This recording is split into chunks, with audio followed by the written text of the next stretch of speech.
ప్రేమ సాగరం 8వ భాగం. 7వ భాగంలో విసిగిపోతుంది స్వప్న భర్త ప్రవర్తనతోటి. ఆస్తి కోసం కూడా అతను వేధించడం మొదలు పెడతాడు. కథ కొనసాగుతుంది. మీరు అడిగినప్పుడల్లా అడిగినంత డబ్బిచ్చి మీలో ఆశను నేనే కలిగించాను. మిమ్మల్ని సంతోష పెట్టడానికే నా జీవితం అనుకున్నాను. భార్యగా అది నా విధి అని మనస్ఫూర్తిగా నమ్మాను. కానీ మీ ప్రవృత్తి ఏమిటో ఇంతకాలం నుంచి అర్థం చేసుకోలేకపోతున్నాను. మీకు కావలసిన నా డబ్బు తప్ప నా ప్రేమ కాదు. అపురూపమైన నా ప్రేమను మీరు స్వార్థానికి ఉపయోగించుకుంటుంటే మీరు మారిపోయారన్న బాధ కన్నా వ్యక్తిత్వం, అస్తిత్వం కోల్పోలేక నలిగిపోతున్న నా ఆత్మాభిమానం నన్నెక్కువగా కృంగదీస్తుంది. మీ నుంచి నేను కోరుకున్న ప్రేమను దానికోసం మీరేం చేయమన్నా చేస్తున్నాను. 10 రోజులు నేను హాస్పిటల్లో ఉంటే ఒక్క రాత్రైనా నాకు ధైర్యం చెబుతూ నా దగ్గర ఉండారా? చెప్పండి. ఇలా అడుగడుగున నన్ను డబ్బు కోసం పీడించడానికి మీకు సిగ్గనిపించడం లేదు? కోపం, బాధ, వేదన స్వప్న గొంతులో పోటీ పడుతున్నాయి. భార్య సొమ్మును భర్తగా నేను వాడుకునే అధికారం లేదంటే నిన్నెప్పుడు డబ్బడగను స్వప్న. అధికారం లేదని నేను అనటం లేదు. ఆ ప్రశ్న నన్ను అడిగే ముందు భర్తగా నా పట్ల మీ ధర్మాన్ని నిర్వర్తిస్తున్నారా? ఆలోచించండి. మా డాడీ ఒప్పుకోకపోయినా నేను మీకోసం అన్నీ వదులుకొని వచ్చేస్తానండి అని పెళ్లికి ముందు పార్క్లో నేను మీతో చెప్పినప్పుడు మెరిసిన మీ కళ్ళల్లో ఆనాడు నిజమైన ప్రేమను, అనురాగాన్ని చూశాను. నిజంగా ఆ రోజున ప్రపంచ విజేతలా గర్వించాను. ఆనాటి మీ రూపం నా గుండెల్లో ముద్రపడిపోయింది. ఆ నిజమైన ప్రేమానుభూతుల్ని నెమరవేసుకుంటూ ఈ బ్రతుకు బరువును మోస్తున్నాను. మీరు చెప్పే అబద్ధాలను జీర్ణించుకోలేకపోతున్నాను. చెప్పకనే వ్యక్తమయ్యే నిజమైన ప్రేమ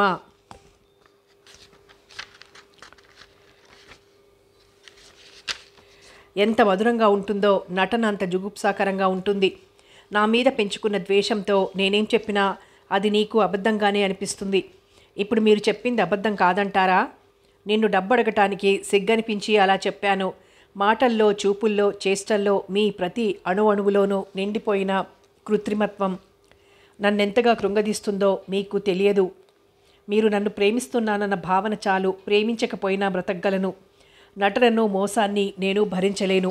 స్వప్న గొంతు దుఃఖంతో పూడుకుపోయింది. 24 గంటల కాలంలో ఒక్క నిమిషం కూడా నా మనస్సును మీ నుంచి మరల్చుకోలేకపోతున్నాను. మీ ప్రేమలో పిచ్చిదాన్ని పోయిన నన్ను మీ ప్రవర్తనతో అసలైన పిచ్చిదాన్ని చేస్తున్నారు. ఇంకా ఈ వాతావరణంలో కొంతకాలం ఉంటే నాకు నిజంగానే పిచ్చి పడుతుంది. మీలోని అస్సలు మనిషిని చూస్తుంటే వెన్నులో నుంచి వణుకు పుట్టుకొస్తుంది నాకు. డబ్బు కోసం ప్రాణాలు తీస్తారన్న భయం నాకు లేదు. ఎందుకంటే మానసికంగా నేనేనాడో చచ్చిపోయాను. బ్రతికున్న శవాన్ని నేను. ఈ శవం చావు కోసం ఎదురు చూస్తుందే తప్ప చచ్చిపోతానన్న భయం ఉండదు. నేను డబ్బివ్వను. ఎందుకో తెలుసా? కిరాయి ఇచ్చి కొనుక్కున్నట్టుగా ఇన్ని రోజులు మీరిచ్చే ప్రేమకు ఇంత డబ్బు అన్నట్లుగా మీ ప్రేమను నేను డబ్బుతో కొనుక్కోలేను. వెళ్ళండి, డబ్బివ్వను. ఒక విధమైన మొండితనం చోటు చేసుకుంది స్వప్నలో. జయరాం వెళ్ళిపోయాడు. షేరు తీసుకున్నందుకు గాను పెట్టుబడికి డబ్బిస్తానన్న గడువు దాటిపోయింది. అతను అప్పటికే డబ్బు ఇవ్వలేదేమిటని 2 సార్లు ఫోన్ చేసి అడిగాడు. స్వప్నకు తెలియకుండా తను డబ్బివ్వలేడు. స్వప్నను ఎన్నిసార్లు అడిగినా ఇవ్వనని మొండి సమాధానం చెబుతోంది. ఏం చెయ్యాలో తోచక తలపట్టుకొని కూర్చున్నాడు జయరాం. డబ్బు విషయం ఇంతగా ఆలోచించాలా? ఆవిడకు పిల్లా జల్లా. ఈ ఆస్తంతా మనదేగా. అది బ్రతికున్నప్పుడే ఇస్తే ఏం పోయింది? చచ్చిన తర్వాత డబ్బుతో తగలబెట్టించుకుంటుందా? అంది మోహిని ఈర్ష్య, అసూయాలతో. అంతకుముందు జయరాం ఎదురుగా స్వప్నను గురించి మాట్లాడడానికే ధైర్యం ఉండేది కాదు. అతన్ని పూర్తిగా తన హస్తగతం చేసుకున్న తర్వాత ఆమె నోటికి, చేష్టలకు హద్దు లేకుండా పోయింది. స్వప్న ఇవ్వనంటుంది. మీ మెతకతనం చూసి అలా మాట్లాడుతుంది.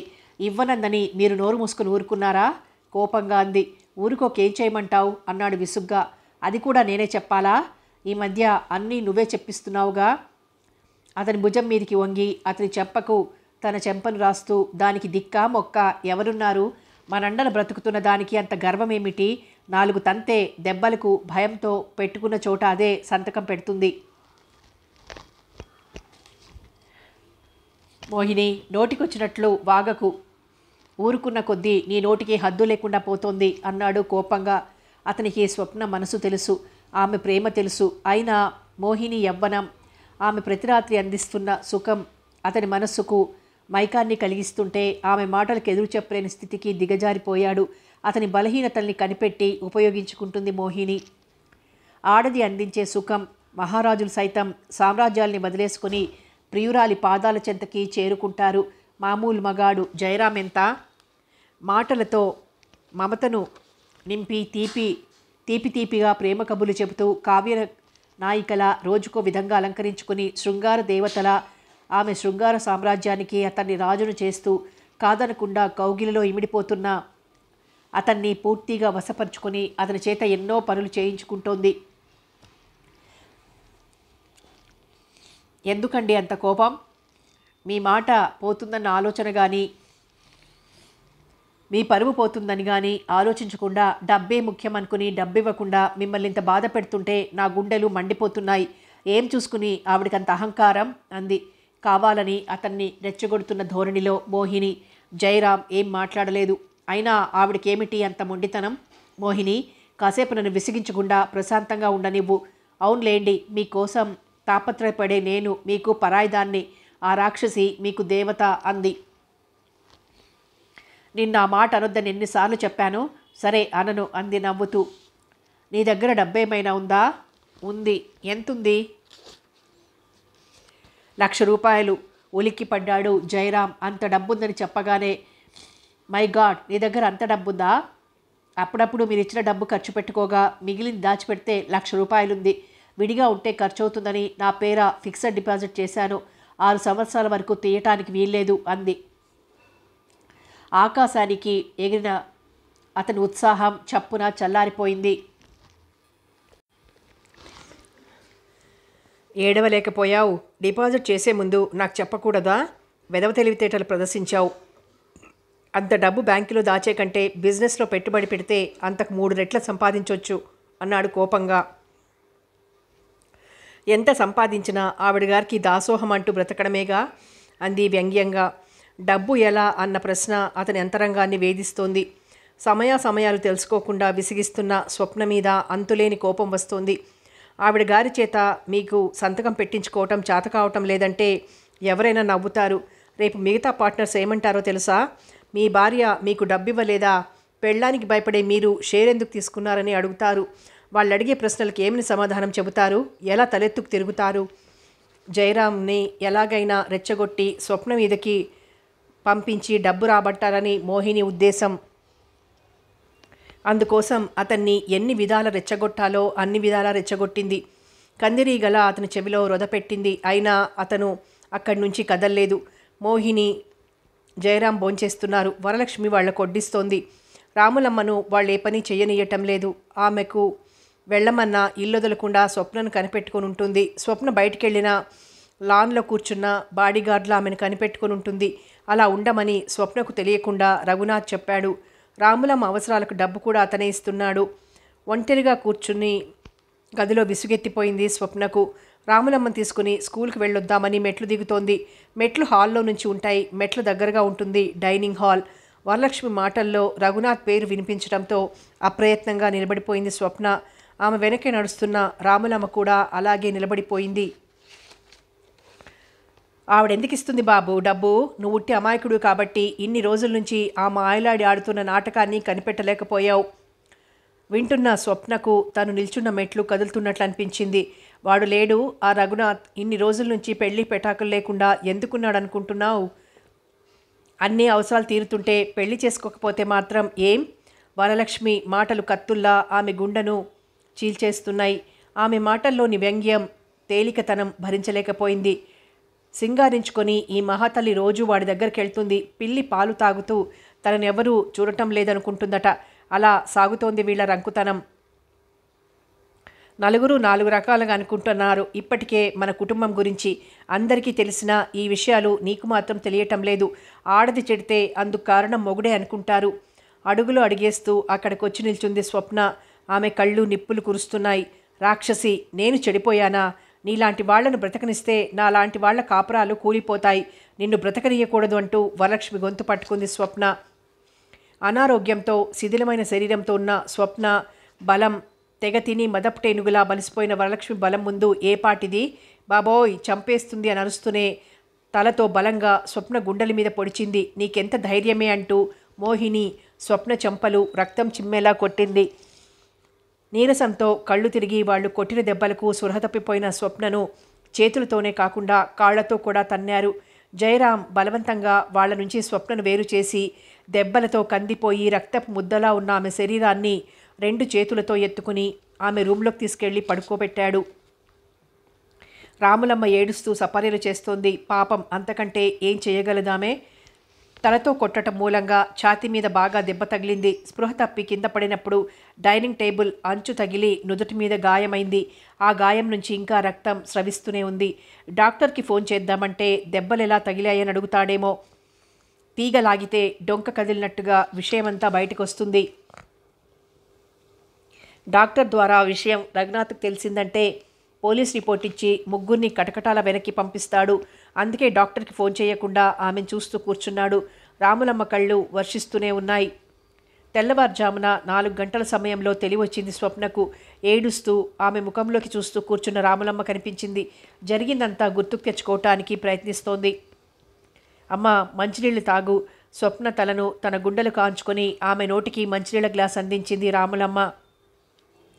గబగబా ఆ నీళ్లన్నీ తాగింది స్వప్న. అప్పటికి కాస్త తేరుకుంది స్వప్న. అమ్మా, మనం త్వరగా ఇక్కడి నుంచి వెళ్ళిపోదాం. ఎక్కడికి వెళ్దాం? నీకు తెలియదమ్మా, వీళ్ళు మనుషులు కాదు, రాక్షసులు. మీ ప్రాణాలు తీసేదాకా వదలరు. ఈ ప్రాణం పోవటమే నేను కోరుకునేది కూడా. మీకు తెలియదమ్మా, మీ వెనక జరుగుతున్న కుట్ర. మిమ్మల్ని కొట్టి ఇక్కడ పడేసి డాక్టర్ని కూడా పిలవలేదు. మిమ్మల్ని చూస్తుంటే నాకు భయం వేసింది. రఘునాథ్ బాబుకు ఫోన్ చేద్దామంటే వీళ్ళు వింటారేమో అన్న భయంతో చేయలేకపోయాను. అందరూ నిద్రపోయిన తర్వాత చప్పుడు చేయకుండా రఘునాథ్ బాబు గారి దగ్గరికి వెళ్ళి జరిగింది చెబుదామని వెళ్ళటానికి కిందికెళ్ళాను. అయ్యగారు, ఆ భూతాలిద్దరూ వరండా గదిలో కూర్చొని మాట్లాడుకుంటున్నారు. వాళ్ల మాటలు వినేవాళ్ళెవరూ లేరనుకున్నారేమో. పెద్దగానే మాట్లాడుకుంటున్నారమ్మా. ఆయాసంతో మాట్లాడలేక ఆగింది రాములమ్మ. ఏమనుకుంటున్నారు? నీరసంగా అడిగింది స్వప్న. శరీరంలో ఏ అవయవాన్ని కదల్చాలన్నా భరించలేనంత బాధగా ఉంది. నా నోటితో ఆ మాటలు ఎలా చెప్పనమ్మా? మీకు పిచ్చి పట్టిందని, ఆ పిచ్చిలో తెలియక వరలక్ష్మిని గొంతు పిసికి చంపబోయారని, లోగడ కూడా మీరు ఆమెను మోహినిని ఇలాగే గొంతు పిసికి చంపబోయారంట. మీకు పిచ్చి అనే అయ్యగారు మళ్ళీ పెళ్లి చేసుకున్నారట. ఏదో ఒకరోజు పిచ్చిలో బాబును కూడా చంపుతారేమో అన్న భయంతో మిమ్మల్ని హాస్పిటల్లో ఉంచుతారంట. డాక్టర్తో ఇలా చెప్పి మిమ్మల్ని మెంటల్ హాస్పిటల్లో చేరుస్తారంట. అలా చెయ్యమని వరలక్ష్మి అయ్యగారికి కూతురికి నచ్చచెప్తోంది.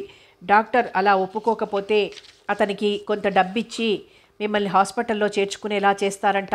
అలా పిచ్చిదానిగా మిమ్మల్ని హాస్పిటల్కి పంపితే మీకు మతిస్థిమితం లేదు కాబట్టి ఆస్తి వ్యవహారాలన్నీ అయ్యగారు స్వయంగా చూసుకోవటానికి వీలవుతుందట. అలా ముగ్గురు కలిసి మిమ్మల్ని పిచ్చిదానిగా నిర్ణయించి హాస్పిటల్కి పంపటానికి ఆలోచనలు చేశారమ్మా. రాత్రంతా ఏడుస్తూ చెప్పింది రాములమ్మ. ఆమె చెబుతున్న ఒక్కొక్క మాట కత్తిలా స్వప్న గుండెల్ని చీలుస్తున్నాయి. మస్తిష్కం మొద్దుబారిపోయింది.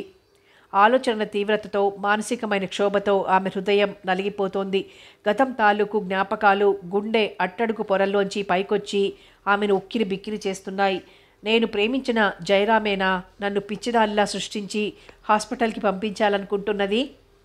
ఆయన్ని దూరం చేసుకొని ప్రశాంతంగా బ్రతకటం కంటే నరకమైన ఆయన సమక్షంలో అనుభవించటం హాయిగా ఉంటుందని నేను అనుకోవటమేనా నేను చేసిన పొరపాటు?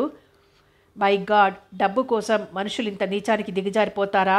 నువ్వు సృష్టించిన మనుషుల కంటే మనుషులు సృష్టించిన కాగితాలకే విలువ ఎక్కువ.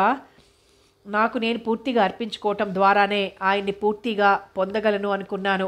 ఆయన్ని అర్థం చేసుకోవటంలో ప్రతిసారి నా ఆలోచనలు తారుమారవుతూనే ఉన్నాయి. నేను ఆ రాత్రి సమయంలోనే రఘునాథ్ బాబు గారింటికి వెళ్ళాను. రాత్రి ట్రైన్కి బెంగళూరు వెళ్ళారంట. వారం రోజుల వరకు రానని చెప్పాడు తోటమాలి. నాయర్కైనా చెప్దామనుకుంటే అయ్యగారు వారం దాకా రారు కదా అని నాయర్ బంధువులింటికి వెళ్ళాడంట. ఏడ్చుకుంటూ వచ్చేశానమ్మా. స్వప్నకు ఆలోచించడానికి కూడా శక్తి లేనట్టుగా కళ్ళు మూసుకుని పడుకుంది. చివరికి తన జీవితం ఇలా ముగియబోతోందా అనుకుంది. విధికి ఎదురు ఈదడం మనిషికి సాధ్యం కాదు. ఆ విధికి తల వంచటమే నేను చేయగలిగింది. గాఢంగా నిట్టూర్చింది. డబ్బివ్వమని అతడు ఫోన్ మీద ఫోన్ చేస్తున్నాడు. జయరాంకి మాట పోతుందన్న భయంతో మతిపోతున్నట్టుగా ఉంది. దానికి తోడు మోహిని పెళ్ళాం దగ్గర డబ్బు తీసుకోవటం కూడా చేత కాదు. మాటలు మాత్రం చెబుతారంటూ తేలిగ్గా మాట్లాడ్డాం. ఆమె పాటకు వరలక్ష్మి వంత. వాళ్ల మూలంగా అతని కోపం చిరాకు మరింత ఎక్కువ అవుతున్నాయి. 2 రోజుల్లో మీరు డబ్బివ్వకపోతే షేర్ వదులుకోవాల్సి వస్తుందని చెప్పాడు. అతను చెప్పి కూడా 2 రోజులైంది. షేర్ వదులుకుంటే నలుగురిలో చిన్నతనంగా ఉంటుంది. అందుకోసం షేర్ వదులుకోలేకపోతున్నాడు. స్వప్న డబ్బిస్తుందన్న నమ్మకం లేదు. ఎలాగైనా చివరిసారిగా ప్రయత్నించి చూద్దామని స్వప్న గదిలోకి వచ్చాడు. జయరాం గదిలోకి రాగానే ఏదో పనున్నట్టుగా రామలమ్మ బయటకొచ్చింది. అడుగుల చప్పుడును బట్టి వచ్చింది జయరాం అని తెలిసినా కళ్ళు తెరవకుండా అలాగే పడుకుంది. అతన్ని చూడాలన్నా అతనితో మాట్లాడాలన్నా ఒంటి మీద తేళ్లు జరులు పాకినంత కంపరంగా ఉంది స్వప్నకు. దెబ్బల మూలంగా ఒళ్లంతా నొప్పులు, 3 పూటల నుంచి భోజనం లేకపోవటం మూలంగా కడుపులో ఆకలి, ప్రాణం కొడిగట్టిపోతున్నట్లుగా ఉంది. ఆలోచనలు మనసుని తొలిచేస్తున్నాయి. మనసు ఆలోచించటం ఎప్పుడు మానివేస్తుందో బహుశా మనిషి మరణించినప్పుడే కావచ్చు. స్వప్న అని పిలిచాడు. బరువుగా కనురెప్పలెత్తి చూసింది. నాకు డబ్బు కావాలి, ఇవ్వను, నిన్ను చంపైనా తీసుకుంటాను కసిగా అన్నాడు. ఇప్పుడు నేను బ్రతికున్నానా? నీలాంటి మొండిది చచ్చినా ఒకటే, బ్రతికినా ఒకటే. మీకు నేను లేను, అలాగే మీరు నాకు లేరు. మీరేం చేసినా సరే నేను డబ్బు మాత్రం ఇవ్వను. చివరిసారిగా చెప్తున్నాను. నా మాట వినకపోతే నీకు మెంటల్ హాస్పిటల్ గతవుతుంది. నీకు మతిస్థిమితం లేదు కాబట్టి ఆస్తి అంతా నా సొంతం అవుతుంది. నా మాట వింటే ఇక్కడే పడుండొచ్చు. భర్త ఉదార స్వభావానికి పెద్ద పెట్టున నవ్వాలనిపించింది స్వప్నకు. మాట్లాడవేం? చెప్పానుగా ఇవ్వనని. ఈ ఒక్కసారికి ఇవ్వు, పరువు పోతుంది. పరువే కాదు, ప్రాణం పోయే పరిస్థితి అయినా ఇవ్వను. ఎలా ఇవ్వవో నేను చూస్తాను. మీ కనురెప్పల శాసనాలకే తలొంచే పూర్వపు స్వప్నని కాను. ఈ చెక్కు మీద సంతకం పెట్టు అంటూ చెక్కు పుస్తకం ఆమె ముందుంచాడు. ఆమె ఆ పుస్తకాన్ని అందుకొని బలానంతా కూడదీసుకొని లేచి ముక్కలు ముక్కలుగా చించి అతని మొహం మీద విసిరికొట్టింది. జయరాం కోపంతో ఊగిపోయాడు. విసురుగా వచ్చి ఆమె జుట్టు పట్టుకొని తన బలం కొద్దీ తనిష్టం వచ్చినట్లు కొట్టాడు. ఆ దెబ్బలను భరించలేని ఆమె స్పృహ కోల్పోయి తోటకూర కాడలా నేల మీద వాలిపోయింది. కళ్ళు తెరిచి చూసేసరికి హాస్పిటల్ రూమ్లో ఉంది. రాములమ్మ వచ్చి చెప్పే వరకు అది మెంటల్ హాస్పిటల్ అని, తను 2 రోజుల నుంచి స్పృహలేని స్థితిలో స్పెషల్ రూమ్లో ఉన్న సంగతి కూడా ఆమెకు తెలియదు. పూర్తిగా తెలివొచ్చిన తర్వాత జరిగిందంతా అర్థమైంది. తనను పిచ్చిదానిగా సృష్టించి హాస్పిటల్లో జయరామే ఉంచాడని తెలిసినా, ఈ స్థితిలో తను పిచ్చిది కాదని చెప్పినా తన గోడు పట్టించుకునేవారు ఎవ్వరూ ఉండరని పిచ్చిదానిగానే ఆ రూమ్లో ఉంది. 2 సిస్టర్స్ వచ్చి మిమ్మల్ని డాక్టర్ గారు తీసుకురమ్మన్నారు. స్వప్నను చెరో చెయ్యి పట్టుకుని నిదానంగా నడిపించుకుని తీసుకొచ్చి డాక్టర్ గారు రూమ్లో కూర్చోబెట్టారు. మరో 10 నిమిషాల తర్వాత డాక్టర్ జయా నాగరాజ్ గారు వచ్చారు ఆ రూమ్లోకి. పెదవులపైన చిరునవ్వు, నిర్మలంగా ఉన్న ఆమె చూములు, అనునయంగా ఓదార్పుగా ఉండే ఆమె మాటలు రోగుల పాలిట అమృతంలా పనిచేస్తాయి. స్వప్న ఒంట్లో ఎలా ఉంది? చిరునవ్వుతో అడిగింది డాక్టర్ జయా నాగరాజ్. స్వప్న చూపులు శూన్యంలోకి చూస్తున్నాయి. మాట్లాడకుండా శిలలా కూర్చుంది. చూడమ్మా, నీకు మతిస్థిమితం ఉందని, ఇంట్లో వాళ్ళనందరినీ గొంతు పిసికి చంపబోతున్నావని, చివరికి నీ కన్న బిడ్డను కూడా చంపబోయావని, ఒక్కగానొక్క బిడ్డ అయిన బాబును చంపుతావేమో అన్న భయంతో మీ వారు స్వయంగా నిన్నిక్కడికి తీసుకొచ్చి నాకు అప్పగించిపోయారు. స్వప్న నుంచి సమాధానం లేదు. ఆమె కళ్ళల్లో నుంచి కన్నీళ్లు ధారాపాతంగా కారిపోతున్నాయి. ఆ స్థితిలో నిన్ను చూసి మీ వారు చెప్పిందంతా నిజమని నమ్మాను. అందుకే అడ్మిట్ చేసుకున్నాను. ఈ 2 రోజుల నుంచి నీకు స్పృహ వస్తూ పోతూ ఉంది. అందుకే ఎలాంటి పరీక్షలు జరపకుండా నువ్వు పూర్తిగా తెలివిలోకి రావటానికి ప్రయత్నించాను. చూడమ్మా, నీకు మతి బాగానే ఉందని, నువ్వు మామూలుగా మాలాగే ఉన్నావన్న విషయం నాకు తెలుసు. స్వప్న దీనంగా డాక్టర్ వైపు చూసింది. చల్ల గాలి సోకితే మేఘాలు ద్రవీకరించినట్టుగా డాక్టర్ గారి అనునయపూరితమైన మాటలు వినగానే కట్టలు తెగిన నదిలా ప్రవహించాయి స్వప్న కళ్ళ నుంచి నీళ్లు. మీ బావ రఘునాథ్ గారు నా రూమ్లోనే ఉన్నారు. ఆయనే ఈ కథంతా నాకు చెప్పారు. అదే చిరునవ్వుతో అంది. డాక్టర్, మీరు చెప్పింది నిజమేనా? రఘునాథ్ ఇక్కడికి వచ్చాడా? అంది ఆతృతగా. అవునమ్మా, ఆయన ఇప్పుడు కూడా ఇక్కడే ఉన్నారు. ఆయన ప్రతి సంవత్సరం వాళ్ళమ్మగారి పేరుతో పెద్ద మొత్తాన్ని మా హాస్పిటల్కి విరాళంగా ఇస్తారు. చాలా సంవత్సరాల నుంచి తెలుసు నాకు. నీ గురించి ఆయన పడుతున్న ఆవేదన చూస్తుంటే, రోజు ఇంతమంది పేషెంట్స్ని చూసి బండబారిపోయిన నా మనసు కూడా చలించిపోయింది. డాక్టర్, రఘునాథ్ కూడా నాకు నిజంగా పిచ్చి పట్టిందనుకుంటున్నాడా? వాళ్ళు నీకు అలాంటి పరిస్థితులు సృష్టించారని, వాటికి తట్టుకోలేకనే నువ్వు మతిస్థిమితం కోల్పోయావని అనుకుంటున్నాడు. ఆయన చెప్పిందంతా విన్న తర్వాత ఆ పరిస్థితులు, ఆ మానసిక క్షోభ తట్టుకోలేక ఎవరైనా పిచ్చివాళ్ళవుతారనిపించింది. డాక్టర్ని అయిన నాకే ఆశ్చర్యం అనిపించింది. వాళ్ళు నీ పట్ల అంత క్రూరంగా ప్రవర్తించారంటే అంది బాధగా డాక్టర్. అవును డాక్టర్, నా భర్త మీదున్న ప్రేమతో వాళ్ళ రాక్షసత్వాన్ని, వాళ్ళు పెట్టిన నరకాన్ని భరించగలిగాను అంది ఏడుస్తూ. స్వప్న, ఇంత జరిగిన తర్వాత కూడా నువ్వింకా నీ భర్తను ప్రేమిస్తున్నావా అమ్మా? ఆశ్చర్యంగా అడిగింది డాక్టర్. విషాదంగా నవ్వింది స్వప్న. చూడమ్మా, రాక్షసుల్లాంటి ఆ మనుష్యులను ఊరికే వదలకూడదు. ఇలాంటి వాళ్లే సంఘానికి చీడపురుగుల్లాంటి వాళ్ళు. నువ్వు నాతో సహకరిస్తే ఆ ముగ్గురిని కటకటాల వెనక్కి పంపుతాను. ఒక మనిషి జీవితంతో ఆడుకునే అధికారం మరో మనిషికి లేదు. నిన్ను హింసించటం ఒక తప్పు, పిచ్చిదానిగా సృష్టించటం మరో తప్పు, నిన్ను చంపాలని ప్రయత్నించడం మూడో తప్పు. ఈ తప్పులన్నింటికీ శిక్షగా కనీసం 10 సంవత్సరాలైనా వాళ్లకు జైలు శిక్ష పడుతుంది. గుండెల్ని రాపిడి చేస్తున్న బాధకు, మనస్సును తల్లడిలా చేస్తున్న మనోవేదనకు మధ్య స్వప్న మనసులో సమరం జరుగుతోంది. ఏమ్మా, మాట్లాడవేం? ఏం మాట్లాడమంటారు డాక్టర్? నీళ్లు నిండిన కళ్ళతో అడిగింది స్వప్న. వరకట్నాల సమస్యలతో నిత్యం మన దేశంలో ఎంతోమంది ఆడవాళ్లు ప్రాణాలు పోగొట్టుకుంటున్నారు. కానీ పిల్లలు లేకపోవటం కూడా నేరంగా భావించి నువ్వుండగా మరొక స్త్రీని పెళ్లి చేసుకుని నీ కళ్ళ ముందే కాపురం చేయడం నువ్వెలా భరించగలిగావో ఊహించటానికి కూడా బాధగా ఉందమ్మా నాకు. స్వప్న, నా మాట విని నాతో సహకరించమ్మా. మానవత్వం లేని ఆ నరరూప రాక్షసుల మీద ఇంకా జాలి చూపుతున్నావా నువ్వు? అంది డాక్టర్ ఆశ్చర్యంగా. స్వప్నకు దుఃఖం రావటం లేదు. ఏదో తెలియని శూన్యం మనసంతా ఆవరించింది. డాక్టర్, నాకు సహాయం చేయగలరా? చెప్పమ్మా, నీకు ఎలాంటి సహాయం కావాలన్నా చేస్తాను. రఘునాథ్కి నాకు నిజంగా మతిపోయిందని, నన్ను హాస్పిటల్లోనే ఉంచటం మంచిదని మీరతనికి నచ్చజెప్పాలి. చూడమ్మా, నేను అలాంటి పని చెయ్యలేను. ఆరోగ్యంగా ఉన్న నువ్వు ఏదో కారణంతో మతి పోగొట్టుకుని తామేం మాట్లాడుతున్నారో ఏం చేస్తున్నారో తెలుసుకోలేని ఈ దురదృష్టవంతుల మధ్య ఎలా ఉండగలవు? అటువంటి మనుషుల మధ్య కొన్ని సంవత్సరాల నుంచి ఉండగలిగిన నేను ఈ మతిలేని వాళ్ళ మధ్య ఉండలేనంటారా డాక్టర్? పిచ్చి తల్లి, ఒంటరితనంతో అందరూ ఉండి ఎవరూ లేనిదానిగా, అన్నీ ఉండి ఏమీ లేనిదానిలా ఎలా బ్రతకగలమమ్మా? ఈ శిథిలమైన శరీరంలో ఆలోచించటానికి, బాధపడటానికి మనసు తప్ప నాదంటూ నాకేముంది డాక్టర్? ఒక్క మాట చెప్పమ్మా, నిన్నంత బాధ పెడుతున్న నీ భర్తను వదిలేసి నిన్ను అమితంగా ప్రేమిస్తున్న రఘునాథ్ని పెళ్లి చేసుకోలేవా? నిన్ను గురించి అతను పడుతున్న బాధ, వేదన చూస్తుంటే నేనే కన్నీరు ఆపుకోలేకపోయాను. డాక్టర్, ప్రేమ అనేది ఒక మహాసాగరం. ఆ ప్రేమ సాగరంలో పడిపోయిన మనిషి ఆ సాగరాన్ని ఈది బ్రతికి మరో తీరం చేరటం సాధ్యమంటారా? జయరాంని ప్రేమించాను. ఆ ప్రణయంలో ఓడిపోయాను, అలసిపోయాను. కొంతమంది ప్రేమ జీవితంలో ఒక భాగం అనుకుంటారు.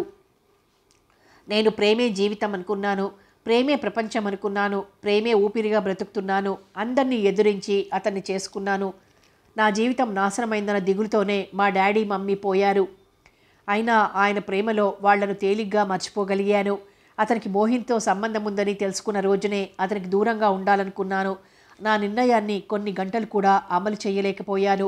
తను పెళ్లి చేసుకున్న భార్యను, బిడ్డను నా ఇంటికే తీసుకొచ్చి నా కళ్ళ ముందే అతను మరో భార్యతో కాపురం చేస్తుంటే ఆ మరణయాతన భరించలేక, మా మధ్య ఉన్న ప్రేమ బంధాన్ని తెంచుకోలేక ఆ నరకాన్ని కూడా అనుభవించాను. డాక్టర్, 24 గంటలు ఆయనకి దూరంగా ఉండలేని నేను ఆయన్ని మర్చిపోయి రఘునాథ్ని పెళ్లి చేసుకోగలనా? ఒకవేళ చేసుకున్న జయరాంని మర్చిపోయి అతన్ని సుఖపెట్టగలనా? ఆ శాశ్వతమైన మనుషుల మధ్య శాశ్వతమైన ప్రేమను అశాశ్వతమైన మనుషుల మధ్య శాశ్వతమైన ప్రేమను సృష్టించాడా భగవంతుడు? ఇంత చేసిన నా మనసు ఇంకా నా భర్తను ద్వేషించడం లేదు డాక్టర్. ఆయన్ని చూడాలని నా మనసు ఎంత తపన పడుతోందో మీకు తెలియదు. ఆయన అడుగుల చప్పుడు కోసం నా చెవులు, ఆయన గొంతు వినాలని నా మనసు, ఆయన్ని చూడాలని నా కళ్ళు, ఆయన గుండె చప్పుడు వినాలని నా గుండె, ఇలా నా శరీరంలోని ప్రతి భాగం ఆయన కోసం తపించిపోతున్నాయి. డాక్టర్, ప్రేమ సాగరాన్ని మదించిన కొద్దీ ప్రేమే ఉద్భవిస్తుంది. నా శరీరాన్ని, నా మనసును ఆయన హింసించిన కొద్దీ నా గుండెల్లో ప్రేమే పెళ్ళుబుకుతుంది డాక్టర్. నేను జయరాముని ప్రేమించటం మొదలుపెట్టిన తర్వాత ఇన్ని గంటల కంటే ఎక్కువ సమయం ఆయన్ని చూడకుండా ఉండలేదు. ఇప్పుడు అంతే. జయా నాగరాజ్కి మాటలు పెగల్లేదు. ఆమె మనసులో సలీంను ప్రేమించి సజీవంగా సమాధి గావింపబడిన అనార్కలి మజ్ను కోసం తప్పించి తుది క్షణాలలో అతన్ని చూసి ప్రాణాలు వదిన లైలా మెదిలారు. స్వప్న ప్రేమ కూడా వాళ్ల కోవలోకి చెందిందే. కాకపోతే స్వప్నది వన్ వే ట్రాఫిక్ లాంటి ప్రేమ. అందుకే ఆ అమర ప్రేమికుల ప్రేమ కథ చరిత్రలో నిలిచిపోయింది. స్వప్న ప్రేమ హాస్పిటల్ పాలైంది. ప్రేమ కోసం సామ్రాజ్యాలు ప్రాణాలను కూడా ఎందుకు వదులుకుంటారో అర్థమైంది. స్వప్న మాటలు విన్న తర్వాత డాక్టర్కు ఆమెకి ఎలా నచ్చజెప్పాలో కూడా అర్థం కాలేదు. డాక్టర్, నేను ఇంతవరకు ఏ విషయంలోనూ ఎవరిని అర్థించలేదు. నా జీవితంలో మిమ్మల్ని అర్థిస్తున్నాను. రఘునాథ్కు నాకు పిచ్చెక్కిందని చెప్పండి. నా భర్తకు ఎటువంటి హాని చెయ్యకండి. మీ పాదాలు పట్టుకుంటానంటూ ఏడుస్తూ లేచి స్వప్న దబీమని కింద పడిపోయింది. ఆ పడిపోవటంలో స్వప్న తల డాక్టర్ పాదాలను తాకింది. డాక్టర్ జయ నాగరాజ్ మరో 4 నిపుణులైన పెద్ద డాక్టర్సు స్వప్నను బ్రతికించాలని విశ్వప్రయత్నం చేస్తున్నారు. ఎన్నెన్నో పరీక్షలు చేస్తున్నారు. ఎంతో ఖరీదైన మందులు వాడుతున్నారు. అల్ట్రాసౌండ్ వంటివి అత్యాధునికమైన యంత్రాలు ఉపయోగించి పరీక్షలు చేయగలిగిన ప్రేమే ఊపిరిగా బ్రతికి ఆ ఊపిరి దూరమై నిర్జీవమైన ఆమె శరీరానికి ఊపిరి పొయ్యలేకపోయారు. మృత్యువుతో 4 గంటలు పోరాడి తను చూడాలని తప్పించిన భర్త తన పక్కనే ఉన్నా తనను ప్రాణంగా ప్రేమించి తన కోసం జీవితాన్నే త్యాగం చేసిన అమర ప్రేమికుడు రఘునాథ్ కన్నీటితో తన శరీరం తడిసిపోతున్నా ఆమె కన్నులెత్తి వాళ్ళను చూడకుండానే శాశ్వతంగా కన్నుమూసింది స్వప్న. పచ్చని ఆకులతో విరిసిన పూలతో రఘునాథ్ పూలతోటలోని చెట్లన్నీ వింత అందాలు పలికిస్తున్నాయి. అస్తమిస్తున్న సూర్యకిరణాలు పడి బంగారు కాంతులీనుతున్నట్లున్నాయి చెట్లన్నీ. విరిసిన గులాబీలు, విరియబోతున్న మల్లెలు, జాజులు, సువాసనలు గుబాళిస్తున్న నైట్ క్వీన్ లతలు, ఆ పూల చుట్టూ పరిభ్రమిస్తున్న తుమ్మెదలు, ఆ పూలను స్పృశిస్తున్న చల్లటి మలయ మారుతాలు. రఘునాథ్ మనసులోని ప్రేమలా ఆ పూలతోట చెయ్యి తిరిగిన చిత్రకారుడు తీర్చిదిద్దిన చిత్రంలా రమణీయంగా నయనానందకరంగా ఉంది. ఆ పూల చెట్ల మధ్యలో పాలరాతితో కట్టిన స్వప్న సమాధి షాజహాన్ చక్రవర్తి తన భార్య జ్ఞాపకార్థం కట్టించిన తాజ్మహల్లా అందంగా ఠీవీగా మెరుస్తోంది. అది సమాధిలా లేదు. చుట్టూ లతలు చెక్కిన కట్టడాలతో పూల చెట్ల మధ్య పుష్పక విమానంలా కనిపిస్తోంది. ప్రతి సాయంత్రం ఆ సమాధి ముందు రఘునాథ్ దీపం వెలిగించి స్వప్న చిత్రపటానికి గులాబీల పూలదండ వేస్తాడు. అప్పటికి స్వప్న చనిపోయి 5 సంవత్సరాలైంది. కొన్ని లక్షల ఆమె ఆస్తిని అనుభవిస్తున్న జయరాం, మోహిని, వాళ్ల కొడుకు స్వప్న జ్ఞాపకాలను కూడా మర్చిపోయారు. స్వప్న పేరుతో ఆ నగరంలో ఎన్నో వెలిశాయి. రఘునాథ్ పగలంతా ఎంతో శ్రమించి బిజినెస్లో వేలకు వేలు సంపాదిస్తాడు. సంపాదించినదంతా స్వప్న పేరుతో ఖర్చు పెడతాడు. ఆమె పేరుతో కాలేజీ కట్టించాడు, హాస్పిటల్ కట్టించాడు, అనాథ శరణాలయం కట్టించాడు. ఎన్నో సంస్థలకి ఆమె పేరుతో విరాళాలు అందుతాయి. ఆమె చనిపోయిన రోజు ప్రతి సంవత్సరం ఆమె పేరుతో కొన్ని వేల మంది ఆడవాళ్లు రఘునాథ్ ఇంట్లో భోంచేసి స్వప్న పేరు మీదుగా అతనిచ్చిన చీరలు అందుకుంటారు. రఘునాథ్ బంగళా పేరు కూడా స్వప్నానిలయంగా మార్చబడింది. ప్రతి రాత్రి రఘునాథ్ స్వప్న సమాధి ముందే నిద్రపోతాడు. ఏ అర్ధరాత్రప్పుడో మెలకు వచ్చి నిర్మానుష్యంగా కనిపించే వాతావరణాన్ని, మినుకుమినుకుమనే నక్షత్రాలను చూసినప్పుడు అతనిలోని ఒంటరితనం అతన్ని భయపెడుతుంది.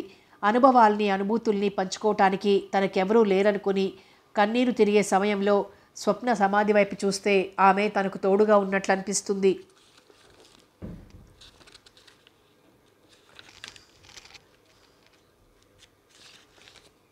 స్వప్న అతని హృదయంలో ప్రతి క్షణం పూజలు అందుకుంటూనే ఉంది. ఆమె పోయినా ఎంతోమంది ఆమె మూలంగా జీవనం సాగిస్తున్నారు. ఆమె మరణం కూడా మంచిగంధపు చెట్టులాగా ఎంతోమందికి ఉపయోగపడింది. స్వప్న జ్ఞాపకాలతో ఆమెను చేరుకోవాలన్న తపనతో మనుగడ సాగిస్తున్నాడు రఘునాథ్. ఆ భావ పరంపరలతోనే అతను రోజులు గడపగలుగుతున్నాడు. పగలంతా క్షణం తీరిక లేకుండా యంత్రంలా పనిచేస్తాడు. రాత్రైతే చాలు స్వప్న జ్ఞాపకాలు ఏ వర్షపు రాత్రిలోనో మనసు మరీ బలహీనతకు లోనైనప్పుడు, తనను గురించి తాను ఆలోచించుకున్నప్పుడు, తన కష్టాలలో సుఖాలలో భాగం పంచుకునే భాగస్వామి కావాలని కోరుతుంది అతని మనస్సు. ఆ భావన ఒక్క క్షణం మాత్రమే. అంతలోనే అతని కళ్ళ ముందు స్వప్న రూపం సాక్షాత్కరిస్తుంది. విరిసిన పువ్వు లాంటి ఆమె చిరునవ్వు, ఆమె పేరు మీద నెలకొల్పిన ఉపాధి కేంద్రాలలో జీవిస్తున్న అనాథలు కనిపిస్తారు. అంతే, కలిగిన కోరిక క్షణంలో ఎగిరిపోతుంది. కాలచక్రం తిరుగుతూనే ఉంది. స్వప్న పేరు మీద సాగే కార్యక్రమాలన్నీ సాగుతూనే ఉన్నాయి. నిత్యం ఆమె సమాధి ముందు దీపం వెలుగుతూనే ఉంది. ఆమె చిత్రపటానికి రోజు తాజా గులాబీ పూలదండ అలంకరించబడుతూనే ఉంది. కౌమార యవ్వన దశలను దాటిపోయాడు రఘునాథ్. అతని నల్లని జుట్టు సగానికి పైగా తెల్లబడిపోయింది. స్వప్న సమాధి ముందు దీపం వెలిగించడానికే అతను బ్రతికున్నాడేమో అనిపిస్తుంది. స్వప్న కోసం శూన్యంలోకి సారించినట్లుండే అతని చూపుల్ని చూస్తే యుగాలు మారిపోతున్నాయి, తరాలు మారిపోతున్నాయి. ఎన్ని తరాలు గడిచినా నిజమైన ప్రేమ చరిత్రలో చిరస్థాయిగా నిలిచిపోతూనే ఉంది. మరణం లేనిది ప్రేమ. భగవంతునిలా కంటికి కనిపించకుండా మనసుకు ప్రేరణ కలిగించేది ప్రేమ. ఏ కవి భావనకు, ఏ రచయిత కళానికి అందనిది ప్రేమ. క్షణంలో మనుష్యులను, మనస్సులను మార్చగలిగేది ప్రేమ. సృష్టికి మూలం ప్రేమ. చనిపోయిన ప్రియురాలి కోసం 100 ఏళ్ల జీవితాన్ని అర్పణ చేసిన రఘునాథ్ ప్రేమ అమరం. సమాప్తం. ప్రేమ సాగరం నవల సమాప్తం. మరో మంచి నవలతో మళ్ళీ కలుసుకుందాం.